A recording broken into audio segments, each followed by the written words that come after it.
Welcome to the Grow Your Business and Grow Your Wealth podcast with Gary Helt. Gary is an expert in helping business owners put together a plan that will provide a better future for their businesses, themselves, and their families. On the podcast, Gary interviews other professionals who share his vision, and together they share secrets and strategies any business owner can use to build a better financial foundation for your business and your life. Good day, everybody. I am Danny Bullock, president of Dream Builder Financial Services, and I am excited about the guest I have with me today. He has been what he likes to call me his friend, but I've always looked at him as a great mentor, both for my business and personal life. And so I'm so excited to have Jim Nooney, previous CEO and owner of Nooney Controls, on the call with us this morning. How are you doing this morning, Jim? It couldn't be better, Danny. Thank you for that intro, and thank you for the opportunity to pitch in a little bit, pay it forward. And agreed, you're a good friend, and happy to help you this morning, and happy your clients in some small way, maybe. We'll see. I think they're going to get a lot out of this information. So Jim will get into his background in a second, which is probably the first question I'm going to ask him right off the bat. But he has been able to do something that I think is remarkable. And you heard me say he is the previous CEO and owner of Nooney Controls. So he's no longer in that position. He's made a transition to the other side as far as business owning goes. And a lot of my business owner clients usually struggle with this aspect of it. And so for this conversation, I thought it would be best to really talk to Jim just about that process, what kind of led up to it, how he prepared, and then what is going on now that he is on the other side. And so that's the conversation we're going to have today. So I want to jump right in it. Jim, tell me a little bit about your career in your business. Well, I went to school up in Boston, and when I graduated, I had a painting business, contracting business that I started in college. And my father, at the exact same time, had left a big, comfortable position with a valve manufacturer that he'd been a part of for 22 years and decided to start his own business. That was in 1982. So 2 years later, I graduated from college, and he gave me about 10 minutes to decide whether I wanted to come into the family business. At the time, we had 3 employees and maybe 3 or 4 customers. So it was not an easy decision, but I don't regret it now, looking back over 40 years. The business started as a manufacturer's rep business selling industrial control valves to industry in general in the Northeast. So we represent a number of manufacturers in the Northeast territory, New York, New England, selling to paper mills, power plants, pharmaceutical plants, biotech, anybody that would buy from us. And over a period of about 20 years, as my father began the process of stepping out of the business in the mid-90s, I say we, not just me, we as a team began to identify the fact that the traditional pure rep distributor with nothing but a service to sell was going to struggle. So we realized that it was going to be a slog if we didn't do something different. So that was the kind of the genesis, probably mid-90s, to begin to add value to our business. So that took a lot of different forms over a long period of time, trial and error, but ultimately went from being a distributor, manufacturer's rep of industrial control valves and automation to an integrator, and by some definition, a manufacturer. So we went from very small rep model, distributor model, to much larger operation, making our own product, bottom line. Oh. So that allowed us to get higher margins, allowed us to go outside the Northeast and look at the world as our territory, as our opportunity. And so a lot of things happened. We don't have enough time today to kind of go through that, but ultimately we peaked at around 30 million in sales, relatively small workforce because very niche product. And so we were able to outsource a lot of the components we bought. That's why I use the word integrator. And so we, I think, had maybe 35 employees at our peak, and focusing mainly on what we found our niche to be is to focus on selling to OEMs, original equipment manufacturers. So people that are making large equipment for the petrochem, oil and gas, power industry, pharmaceutical, that their equipment needs valves and needs valve automation and needs controls. And so we thought that was probably our best approach. There are a lot of OEMs in the Northeast, still are. So that was what we focused on, and it paid off. We built some very strong relationships with a number of big OEMs, and that took us around the world. So those relationships, as we kind of grew as a valuable supplier, they took us with them to all corners of the earth. China, we were selling and providing our product to African countries, Middle East, Saudi Arabia, Libya, Algeria, all throughout Europe, South America, Brazil, Argentina, Mexico, all throughout Europe. So that was kind of the turning point when we started to do international business. All of a sudden, I think we realized that the world likes to do business with Americans. That was my takeaway. We were always welcomed with open arms. Everybody always wanted the lowest price, of course, but some more than others. But I think there's a great appreciation worldwide for the American business ethics, I guess I would say. So yeah, so that's kind of a snapshot of the business and my career. I started the first few years, I'll add, I started in field sales. My father said, all right, you've been training for a year. Here's a book. Go chase smokestacks in Maine and New Hampshire and Boston. Go find the biotechs. And man, I was terrible. I was absolutely terrible.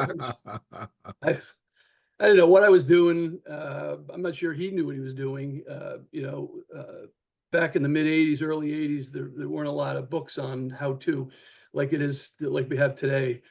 A lot of great resources, not so much back then. So I was trial and error for me, which I think was painful in the beginning, but man, those are the hard lessons are the best lessons, right? Absolutely. They always are. Absolutely. And I had a lot of hard lessons. I had a lot of rejection and a lot of, why am I here? So, but again, time battle tested, I guess. So all those things I used to my advantage later on. So, and it sounds like it worked.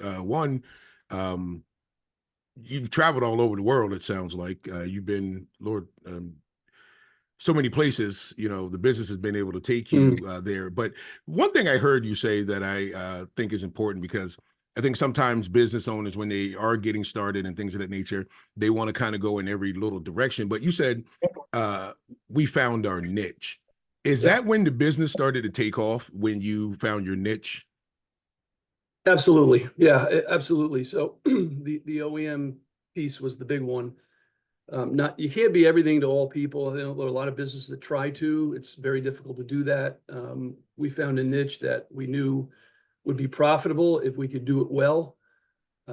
So really just spent probably about a 5, 6, 7 year period of really kind of sharpening the toolbox and starting to really understand, how do we differentiate even in that niche?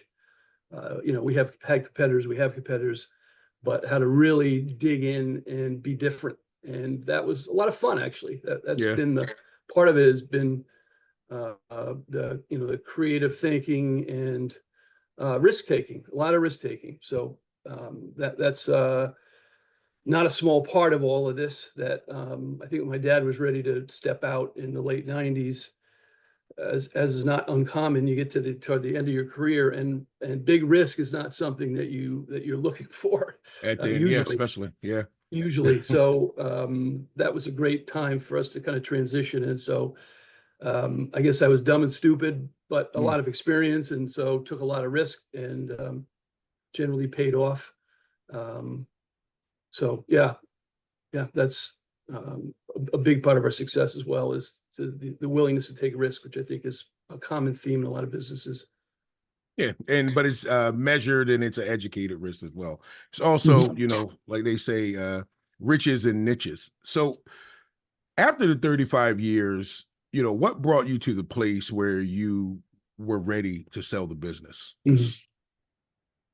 Well, I think that I had two minority partners at the time, and we were all sort of around the same age at that time, or we are, and so we talked about it a little bit. You know, what is it going to look like? I think we didn't expect to move in the time frame that we moved in selling the business, but we talked about it quite a bit. I think all of us had been in the industry for a long time.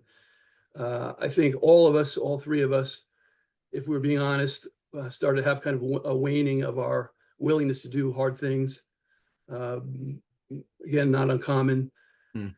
And then I think the excitement of doing something else. And then lastly, at that time in 2019, when we began the process, we had over $100 million in products under warranty all around the world. Oh, well. And so the liability piece, you know, we were, I would say victim, but I guess you, in one sense, you could say a victim of our own success. $100 million for a 25, $30 million company is heavy. And that's one of the challenges with selling to OEMs. A lot of times they consider the equipment that you supply to them ours Mhm. as a supplier until you get to the warranty. Um, so we had to live with the reality of that. So that weighed heavily on, it certainly weighed heavily on me, because you know, my uh, personal finances were on the line for the, you know, Mhm. for 22 years of that 35. So it wasn't something that I took lightly. So all that thing kind of came together to say, all right, let's just start looking at the possibility. What does it look like, and what's the process? So I started doing some homework and realized that we probably could find some buyers, that it may not be that hard, which is a little bit exciting. So that began the process. Yeah. And, you know, how long before you actually made a decision to sell did you start thinking, like you said, you guys were talking about it, you were talking about it. One of Mhm. the things that I run into a lot with business owners is they only really start thinking about selling the business when they're ready to get out. Like, I want to get out tomorrow. I'm going to start to look for somebody to buy it Yeah. today. When Yeah. did you guys, what was the timeline for, you know, you say you were talking, and then you decided to sell? Yeah. Well, we hired a company, so probably about a year into talking about it, and not often, but you know, in bits and pieces, just sort of looking at whether there were things that we wanted to do over that 1 year period to prepare. You know, that's a big part of it, is preparing your business for sale. A lot of things that you can do, should do. Many people don't. So preparing, but I hired a company called Trellis, and they're based out in St. Louis, and they were referred to me by a friend. They were extremely helpful. So Mm. they were you know, you could call them a consultant, but that's all they do, is really prepare business owners for the sale of their business. So they don't necessarily go out and seek potential buyers, but they prepare you for selling. So they go through the whole process. So I hired them saying, okay, I'm not 100% certain we're going to do this, but let's start down the road and let you guide us through the process. In the midst of that, you have to, you know, it's not an easy process, because you've got to continue to run the business. There's also a tendency to rush things. You Mm. start to see a little bit of light at the end of the tunnel and say, okay, this could happen quickly, let's go. And so Trellis was very helpful in slowing the process down. Uh, at times it felt very slow, but in hindsight, it was the right thing to do. Again, I think one of the big pitfalls is, once you start this process, it tends to dominate your thinking, Mm. and you take your eye off the ball running your business. And that is something that fortunately didn't happen to me. and us. And I think it probably could have or would have had I not hired a consultant. So I believe that that was a real godsend, hiring Trellis for us. So one of the pieces of that too was it funny side story. A piece of it is psychological analysis of how ready you are. Hmm. Forget the name of the company that they outsourced it's a test, basically. It's a pretty comprehensive 1.5 to 2 hour test on your readiness to leave your business. I think it's put out by Orange Kiwi. That's the name of the company, Orange Kiwi. So I went through that and I scored a 91 on the readiness scale, which is Yeah, you were ready. You're ready. yeah, that's unusual. So they questioned a lot. They said, you gamed this test. I said, no. I've been doing this a long time, and I don't need to be the boss anymore. And that's another piece of it, is that going back to your first question, Danny, my identity has never been, I always felt like I was a steward of Nooney Controls. I didn't birth the company, my father did. I came in at the very beginning, and then bought the business in 2000. So I would say I adopted the business. I didn't birth it, but I adopted it in the middle as a teenager, so to speak. So, but I never had a very strong sense that this was mine. I always felt like our employees were extremely important in the business, and that I valued them and let them know that regularly. My partners were very important. So it wasn't it was never the Jim Nooney show. It can't be that way. A lot of small businesses tend to have owners who birthed the company, who did everything, do everything, want to be part of every decision. It's hard not to. It's very understandable. Yeah, it's your baby. Yeah, it's your baby. It's your baby, but at the same time, that's not the recipe for success. The recipe for success is building your team, and in a sense, kind of building yourself out of the business. And that was another piece of it, is that I was okay with that as the steward of the business and not the owner per se, that everybody thinks of as the business. I just always felt like I was stewarding. So my identity was never really in my title and my role. That makes it a lot easier to step out when you think that way.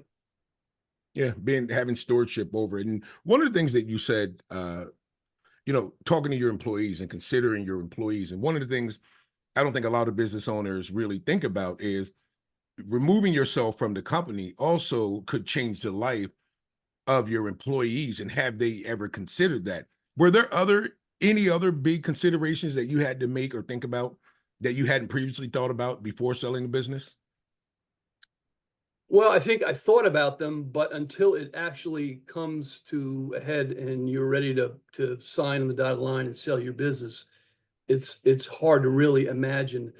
One of them is, as you would expect, you're selling the business, you are then no longer in control. That's just obviously.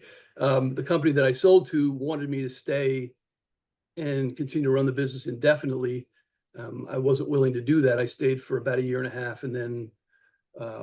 and then went into a role within that company to oversee a technology group for another 1.5 years. So I stayed there for about 3 years, but selling the business, and then all of a sudden realizing all of the secret sauce that you sold to them could be blown up in a heartbeat. And so the idea that they won't do that, they wouldn't do that. How could they do that? They shouldn't do that.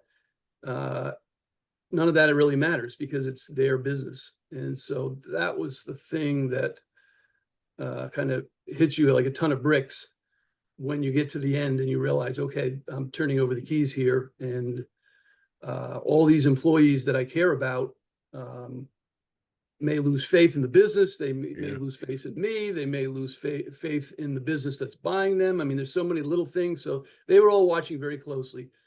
But ultimately, the company that I sold to, we found in our search, is what was called strategic. So someone who's within our industry, either closely or loosely. They were closely associated with our industry. We were a known entity to them. the model of that business, which was basically a conglomeration of companies like ours, pulled together, purchased by a large private equity company.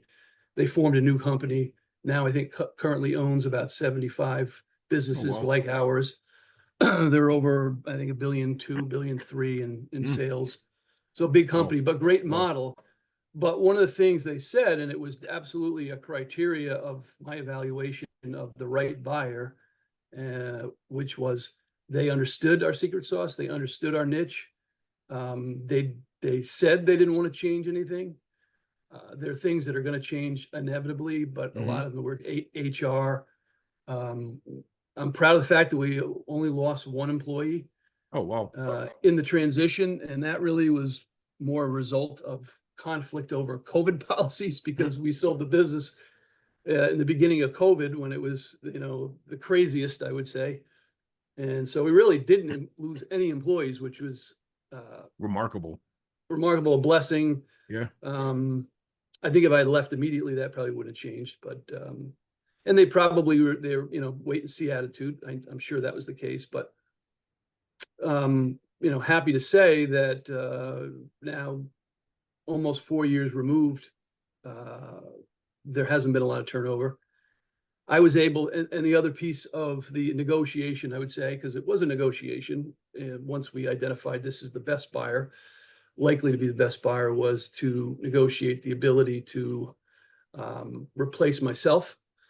So I think that was one of the things that I think is very tenuous for employees is in that transition to the new buyer, to the new business, that when I step out, they're going to change leadership. And so that was a big point of negotiation that I knew I couldn't get a promise of, but I certainly could have the conversation. So I was able to sort of split my duties from CEO and then really sales manager. I really wore both hats for a long time. So split those two, took one of our internal employees who ran our operations facility. He became the general manager. And then I hired a sales manager, and they allowed me to do that, which was much appreciated and I think very helpful. I don't think they really want to do that. I think they wanted to bring someone from another business and sort of get that cost savings, take an existing sales manager and plug them in. But I think that would have been a bad thing for the business. So again, grateful for your that employees. they were listening to me when I said, these are the must-haves. If you don't do any of these things, I'm not warning you, but I'm certainly telling you it's some bad things will happen for sure. And I think that we were a very different type of company, a very different niche than all the other 74 acquisitions in a lot of ways. And so in that way, I think they trusted that we found a niche that we succeeded in that none of their other holdings are in. And so we must have some secret sauce, so don't mess with it. Oh, good. That's good. It's really good to hear somebody having the foresight to be able to cover all of these things on your way out. Usually, a lot of times, people are just more interested in getting out. So now we're talking about after the sale. How did you feel? Were there any emotions? Did you have any regrets? Again, this is, not your baby per se, it's your father's dream and everything, but you had been at the helm for 35 years. How did you feel after the sale? I felt no regrets, complete relief. Oh, wow. Complete relief. I don't know, maybe that's a little too strong. Relief that I think on the liability side, when I talk about the $100 million in product warranty, I felt like that. I don't think that we could have done it any better in terms of not rushing the process. So I go back to what I said about not rushing the process. I think a lot of people tend to want to rush because they think they found the right buyer, and that the number's good, and we're just going to take the number and go. This is great. I tried to put everything in place so that the buyer understood our niche again, and that all the employees were protected, had the opportunity to sort of lock in their wages, all those things. So all those were, satisfying, very satisfying that we were able to accomplish all those things. And those were part of the playbook that Trellis kind of put together for us.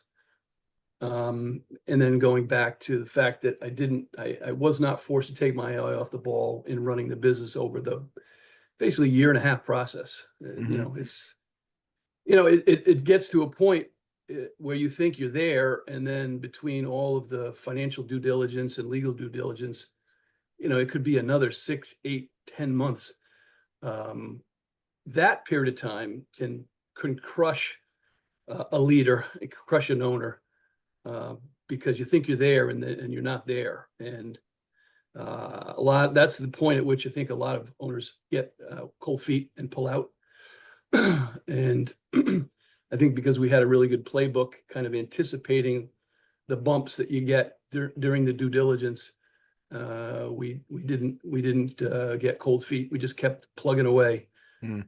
And so again, no regrets and relief, and really just because the process went well. Yeah.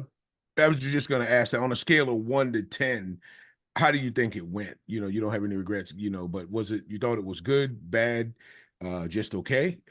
Sounds like your partner, which I would advise, and I always do advise business owners, you got to bring people to the table to kind of help with these transitions. But on a scale of 1 to 10, how do you think it went? Well, I'd like to say 10. I think the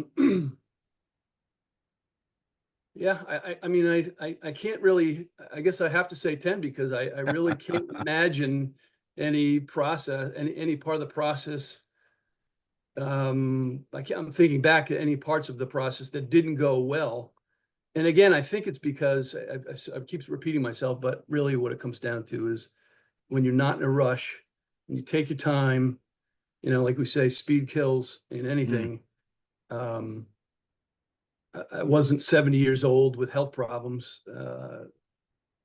That's another part of it, that I didn't have anything rushing us. So if this all fell apart, my two partners and I all agreed that it would be fine. We'd walk away and maybe pick the ball up and try again. Had a lot of experience, which would be helpful at a second try at this.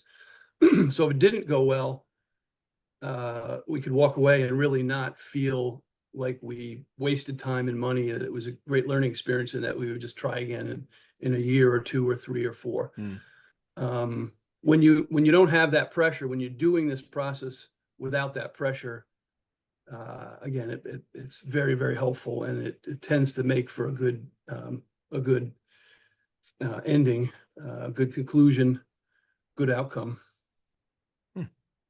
That's good.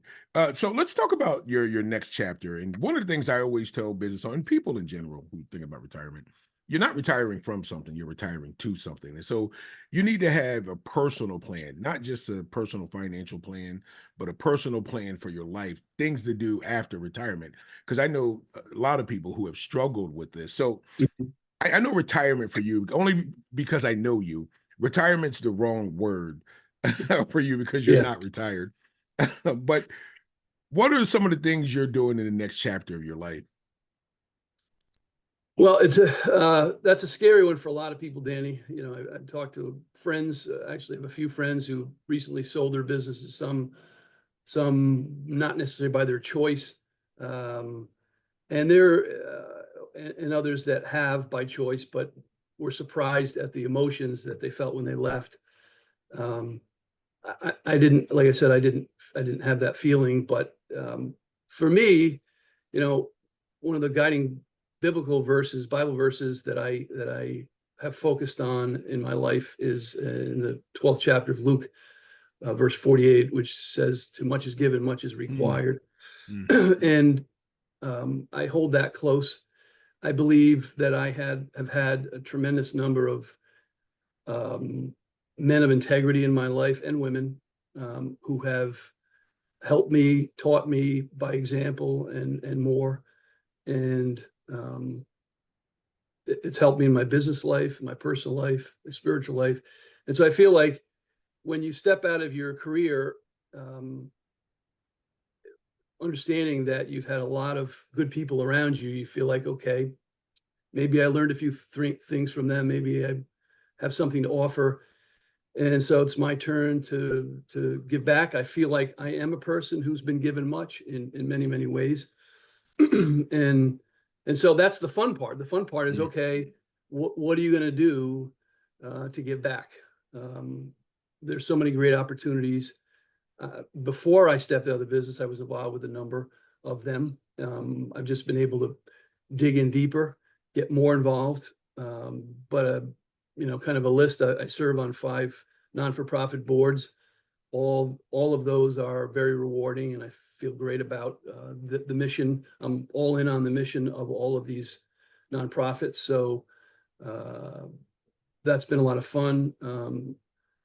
I do a little bit of consulting, a little bit of industry consulting on the side, and that's enjoyable. Kind of keeps my mind fresh in the industry in case I ever had to jump back in for some reason. I mentor young men at the ACI in Cranston.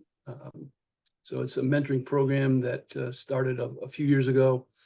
I go into the prison and catch the inmates, usually 3 to 6 months before they get out, and then stay with them once they get out, and really trying to guide them in biblical life skills.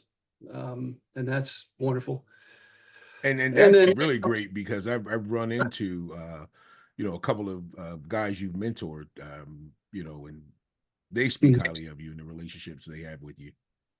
It's a lot of fun, and like often happens, I feel like I get more out of the relationships than they do. It's just a blast. And then, I'm a grandfather, and spending more time with my grandkids and my daughters. I have 4 daughters, and one of the sayings that I hold dear is, a son's a son until he takes a wife. A daughter's a daughter for life. So I'm living that. When they were 17, they didn't so much want to spend a lot of time with dad, but now they do. And so that's a beautiful thing. Get to spend time with my daughters and as adults, and do a lot of things and help them a little bit in their journey. And then more time with my wife, who's my best friend, and doing a little bit of caddying, which has been a lot of fun. Caddying at a 5-star course down here in Southern Rhode Island that let me in the back door. So being caddy is a very interesting experience. Get to be on the spectacular golf course, and sort of be a fly on the wall in a 5-star club. So I got stories, man. I got stories. Yeah, I know. You've heard a few of them. Yeah. Yeah. Doesn't sound like you're slowing down at all, Jim. I mean, you just, you shifted gears and moved, into another area, and you're just as busy as maybe not as busy because you're not traveling all over the world, but you've kept your plate full, which I think is a great thing for individuals entering the season after they kind of sell their business. So last question, and we want to really, just get your last piece of advice, but, as someone who has successfully transitioned out of the CEO role, what advice would you offer other business owners who are planning for a succession and, ensuring a smooth leadership transition? I think the first and most important thing, Danny, is build a plan that is realistically a 5-year plan. So start thinking about it. Start talking to your senior leadership team if you have one. Really start to evaluate your niche, whatever you're good at in whatever market, and whatever you do sell, whatever service you sell, and really dig into a 5-year plan, and don't wait. So do it now. Don't wait. Like you said, like I think I've alluded to, it's the, snap your fingers. I'm done. I think I'm done now. I'm out. Take the best looking offer and just disappear. What that does is it unravels often a legacy of a business that really was important in a market, was certainly important to their employees and all the families of the employees. And so if you don't do the process slowly and take your time and, really kind of go through the steps, probably not going to end well. So that's the biggest, Danny. That's the big one. I mean, there are others, but that's that's the big one. And I think also start to look at what you want to do with your spare time. I hear from guys that have retired or stepped out, and their work life was 90% of their life, and which is unfortunate because that's not balanced. So during that process of starting to evaluate what a succession might look like or a sale might look like, work on the balance in your life. So are you imbalanced? And if you're imbalanced, start to really focus on what I consider to be the main balance points in any business owner's life, which is finances, your family life, your relationship with your wife, if you have one, if your husband, if you have one,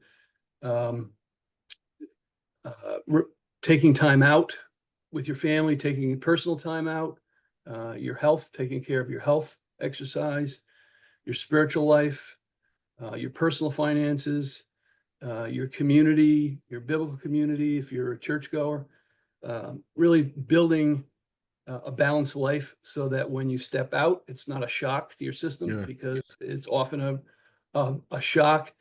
And I have friends who've really been thrown for a loop, and it's taken them 2 or 3 years to really recover. They're in mourning, so to speak. So I think the preparing emotionally, preparing with a balanced life makes the transition out much, much easier. So those are a couple big ones that I've learned very helpful. Well, and I think helpful. it's a lot too. Trying to achieve balance is tough in any stage of your life, and definitely when you're looking to step away from what has probably been the biggest part of your life outside of your family. If you're a business owner, usually it is. Trying to create that balance on the other side without work is difficult. I find it funny because I hear a lot of people talk about, well, I'm just going to golf every day. And I'm like, from everybody I've known who has done that, they say it's terrible after like 6 months, because now golf has become a job and they're not getting any better. And we usually only like to golf because it's almost like a reward for working hard. But now you're not working, anymore. And so you have, golf every day. And a lot of times people you're usually hang out with during the day are still working. So they can't golf with you. So you're You're alone. You're trying alone. to find new friends and everything. So, hey, Jim, I just want to thank you. I want to thank you for your time this morning. I want to thank you for your expertise in this matter, and, just enlightening business owners on coming up with a process on and having a exit strategy, getting people to the table to kind of help with the transition. Thank you for your knowledge and your time this morning. And if you guys, you're listening and you want to have somebody talk to you about, just coming up with an exit strategy, our contact information will be in the show notes. You can reach out to me and we'd love to talk to you. So, Jim, again, thank you this morning. I'm going to give you the rest of your day back because, as we've heard, you're very busy. And I'm going to let you get off to do some of those not retirement things. So, but thank you again. Thanks, Danny. Enjoyed it very much. Thanks, my friend. All right. Guys, have a good one. 49 faces looked to him in triumph. Over the last 12 months, they had each taken turns and promoted his business for a week at a time, driving over $987,342 in revenue. What if you had a network of 50 centers of influence who promoted your business every week for a year? Grab your copy of the #1 Amazon best-selling book, The Ultimate Guide to Growing Your Business with a Podcast, at 33% off the Amazon price by going to ultimatepodcastbook.com. Again, that website for 33% off the Amazon price is ultimatepodcastbook.com.